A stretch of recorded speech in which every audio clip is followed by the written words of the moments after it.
Assalamualaikum warahmatullahi wabarakatuh.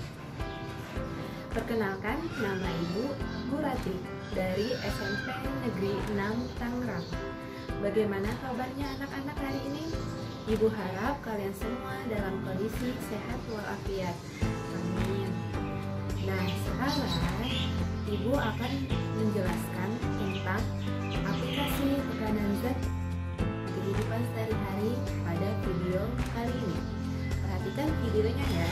Jangan lupa like dan subscribe. Makasih. Kompetensi dasar 3.8 memahami tekanan zat dan penerapannya dalam kehidupan sehari-hari, termasuk tekanan darah, osmosis, dan kapilaritas jaringan angkut pada tumbuhan.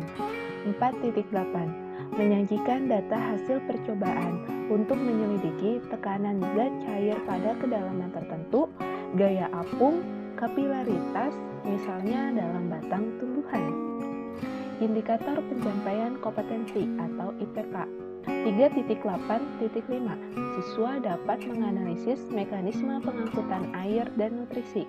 3.8.6 siswa dapat menyimpulkan tekanan darah pada manusia. 3.8.7 siswa dapat merangkum tekanan gas pada proses pernapasan. Nah, di sini kita akan mempelajari aplikasi konsep tekanan zat dalam makhluk hidup. Ini ada sub-sub materinya. Yang pertama, pengangkutan air dan nutrisi pada tumbuhan. Yang kedua, tekanan darah pada sistem peredaran darah manusia. Yang ketiga, tekanan gas pada proses pernapasan manusia. Jaringan transportasi pada tumbuhan. Kita akan mengulang pelajaran sebelumnya ya, pelajaran semester 1. Di sini ada gambar tumbuhan dari akar, batang, daun. Nah, jaringan transportasi pada tumbuhan itu apa? Nah, diingat ya, pada tumbuhan terdapat satu jaringan yang bertugas mengangkut air, mengangkut mineral, dan hasil fotosintesis. Nah, jaringan tersebut adalah xilem dan floem, atau juga dikenal dengan berkas pengangkut. Nah, di sini ada gambarnya nih. Ini gambar dari xilem, dan yang ini adalah floem. Ingat, air dan mineral dari dalam tanah akan diserap oleh akar, kemudian diangkut melalui xilem ke bagian batang dan daun. Sedangkan zat makanan yang dibuat di daun akan diangkut melalui floem ke bagian lain tumbuhan yang memerlukan makanan.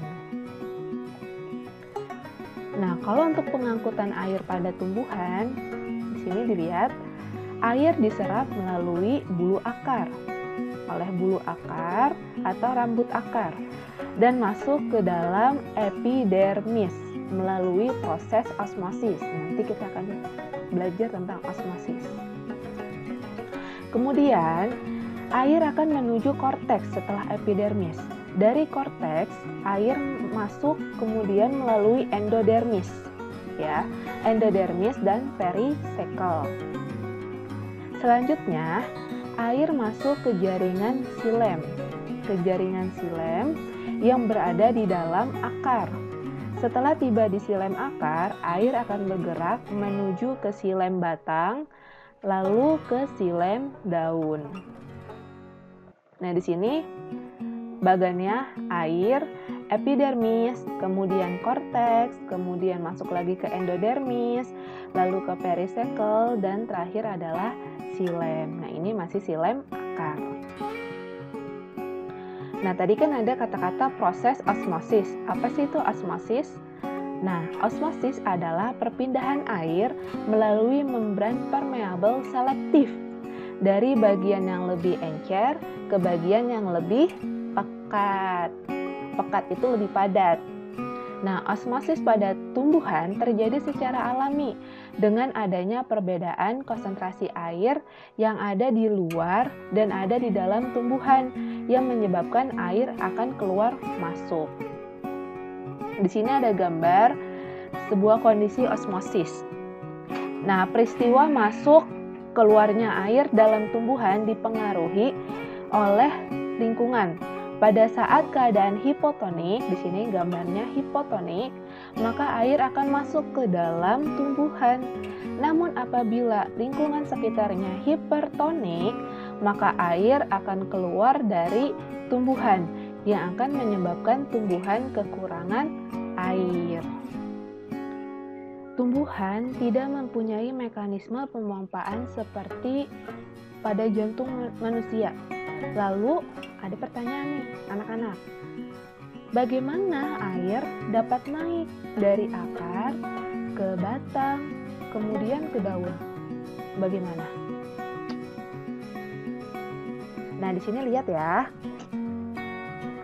Air dapat diangkut naik dari akar ke bagian tumbuhan lainnya yang lebih tinggi dan diedarkan ke seluruh tubuh tumbuhan karena adanya daya kapilaritas batang.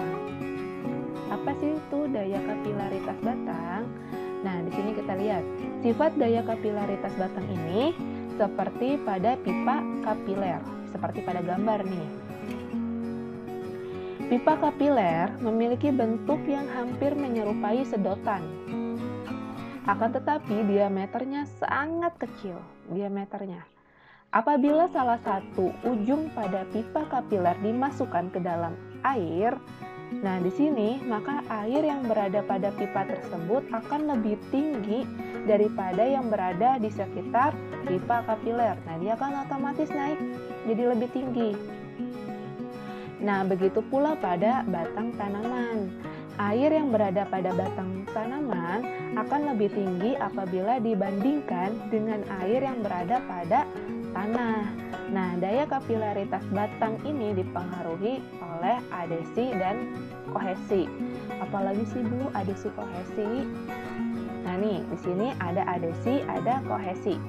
Kalau kohesi merupakan kecenderungan suatu molekul untuk dapat berikatan dengan molekul lain yang sejenis. Di sini lihat gambarnya sama ya. Berarti kalau kohesi itu sejenis. Nah, kalau adesi itu kebalikannya. Kecenderungan suatu molekul untuk dapat berikatan dengan molekul lain yang tidak sejenis ya. Jadi tidak sejenis. Kalau kohesi sejenis, kalau adesi kebalik. Kalau kohesi sejenis, kalau adesi tidak sejenis. Nah, melalui gaya adesi, molekul air membentuk ikatan yang lemah dengan dinding pembuluh dan melalui gaya kohesi akan terjadi ikatan antara suatu molekul air dengan molekul lainnya. Hal ini akan menyebabkan terjadinya tarik-menarik antara molekul air yang satu dengan molekul air yang lainnya di sepanjang pembuluh xilem. Ya. Nah, selain disebabkan oleh gaya kohesi dan adesi, daya kapilaritas batang, nah naiknya air ke daun disebabkan oleh penggunaan air di bagian daun. Nih, sekarang untuk naik ke daun nih. Nah, itu disebabkan oleh daya isap daun, ya. Air dimanfaatkan oleh tumbuhan dalam proses fotosintesis yang ada di daun. Pada daun, air juga mengalami penguapan. Penguapan air oleh daun disebut transpirasi.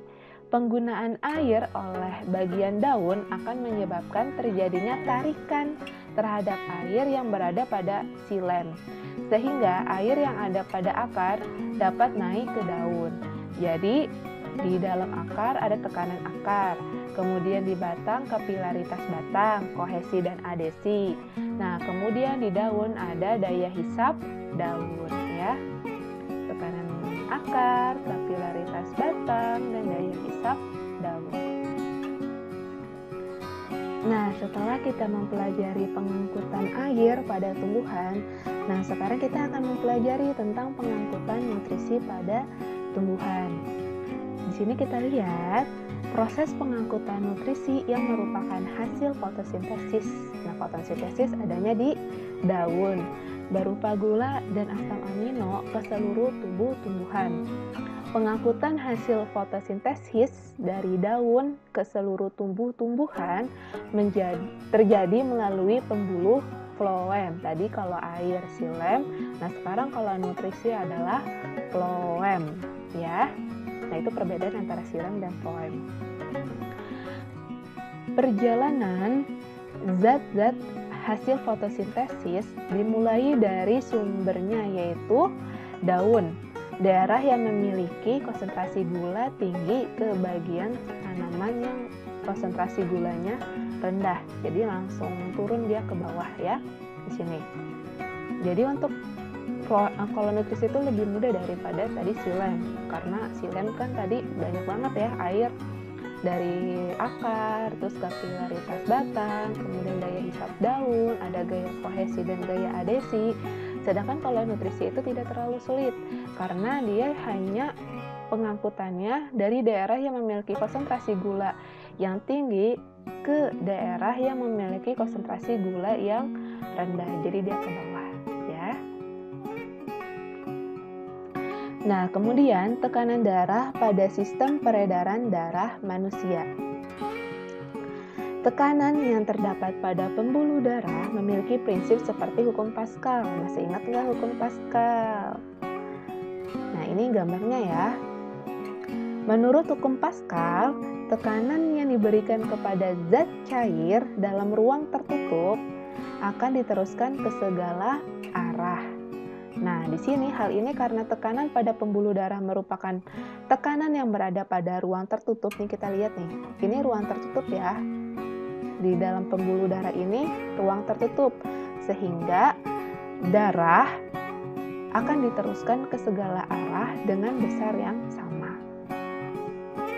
Pada saat jantung memompa darah, darah akan mendapat dorongan sehingga mengalir melalui pembuluh darah. Ini pada saat jantung dipompa, darah akan terdorong sehingga mengalir melalui pembuluh darah. Saat mengalir darah dalam pembuluh darah, darah memberi dorongan pada dinding pembuluh darah yang disebut dengan tekanan darah. Kemudian, ada nggak sih alatnya untuk mengukur tekanan darah? Ada, namanya sphygmomanometer. Ada pula yang disebut dengan tensimeter. Nah, di sini ada tensimeter digital otomatis, ya. Jadi dia pakai angka, pakai baterai. Kemudian ada tensi aneroid. Nah, ini pakai jarum, ya. Kemudian tensimeter merkuri. Kenapa namanya merkuri? Karena dia menggunakan air merkuri di sini.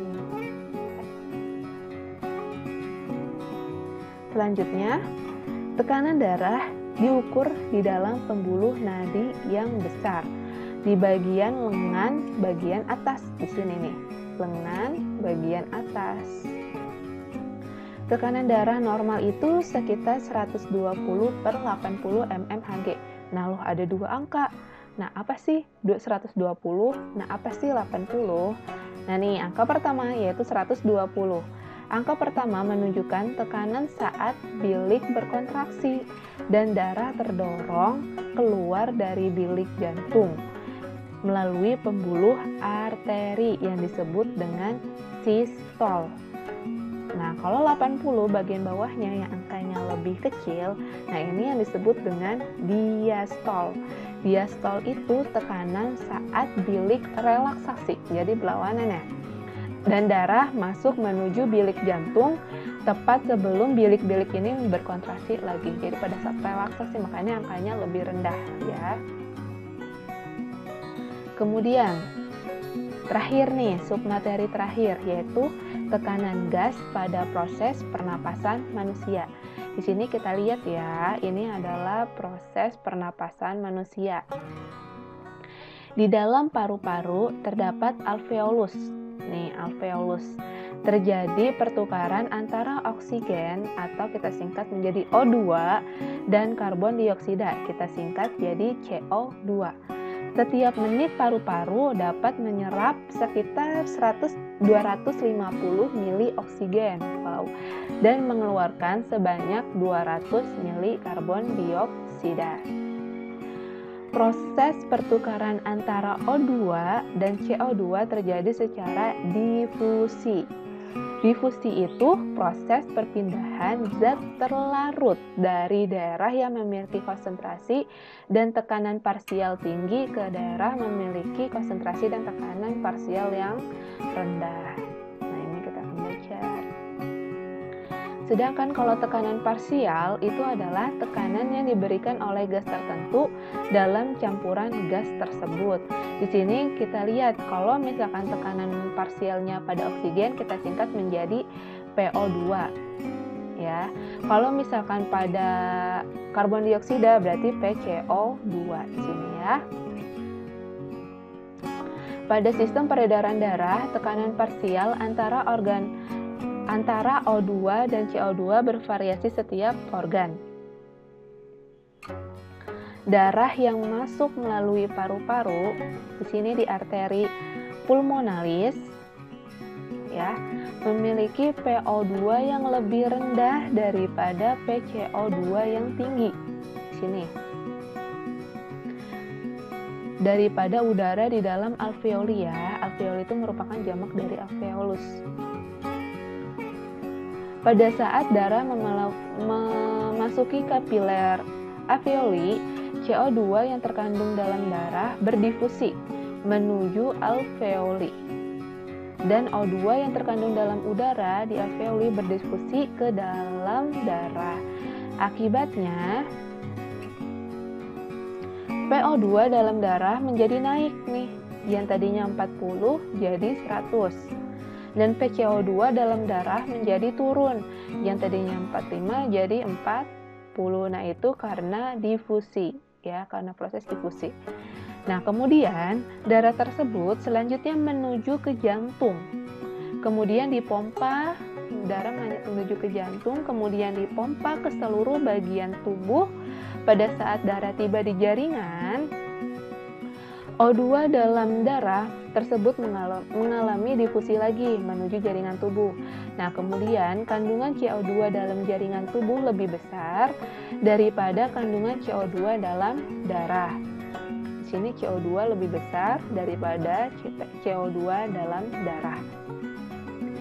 Sehingga CO2 dalam jaringan tubuh mengalami difusi ke dalam darah.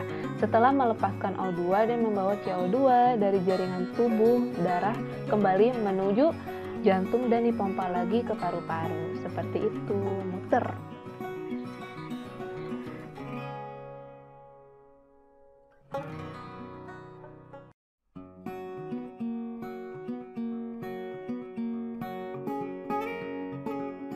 Alhamdulillah, akhirnya kita selesai mempelajari tentang aplikasi tekanan zat dalam kehidupan sehari-hari.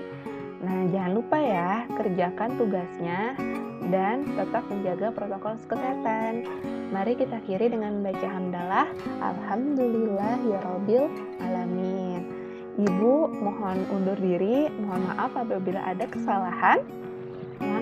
Mohon dibukakan pintu maaf. Wassalamualaikum warahmatullahi wabarakatuh.